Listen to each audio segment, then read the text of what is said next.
Romans 3:23.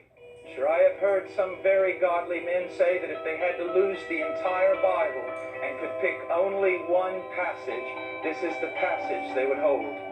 Because in this passage is found the very salvation of man. First of all, he says, for all have sinned.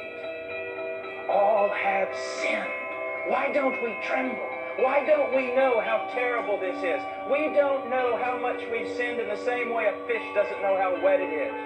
We were born in sin. We were conceived in sin. We were born in a fallen world of sin. The only thing we've ever known is sin. Our society, as Scripture says, drinks down iniquity like it was water. You see, here's something you need to understand. Hitler was not an anomaly. Hitler was what everyone in this room has the potential of being. And not only that, you need to understand, even in all the wickedness of Hitler, Hitler was still restrained by the common grace of God. And you need to know this, that if it were not for the common grace of God restraining you in your unconverted state, you would make Hitler look like a choir boy. What we do not understand is what Scripture teaches about men. Men are evil. So I don't agree. That's because you've grabbed enough of Christianity to stand, but you don't believe the Bible.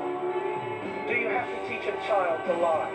Do you have to teach a child to be self-centered? Do you have to teach a child to be brutal to other children? They learn that on their own. Set them free. Discipline them not and see what you have in 10 years. A monster. Why? Because what Scripture says is true.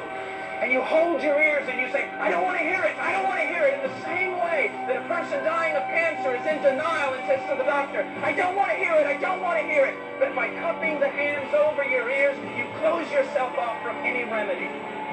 Why is sin so terrible? Because it's committed against God. Why don't we tremble? Because we don't know what that means. And why don't we know what that means? Because we do not know who God is. Such a glorious and blessed being.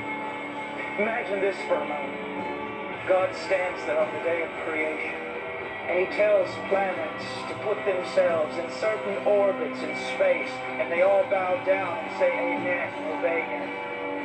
He tells stars to find their place in the sky and to follow his decree to the letter, and they all bow down and obey him. He tells mountains to be lifted up and valleys to be cast down, and they bow down in worship. He tells the brave sea, you will come to this point and you will come no further, and the sea adores. And if God tells you to come and you go, no, how wicked is our sin.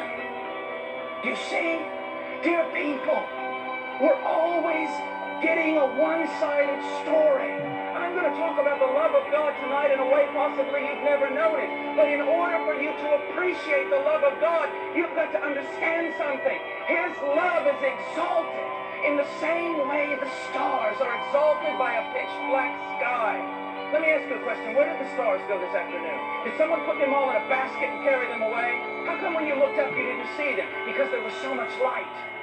You could not marvel at their beauty. You could not even see them.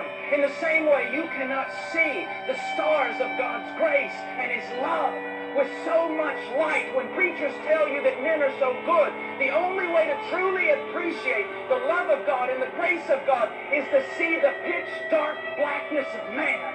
And when you see the pitch-dark blackness of your own heart, and then you realize that God moved in love for you, it causes you to fall down on your knees with the greatest esteem and worship God.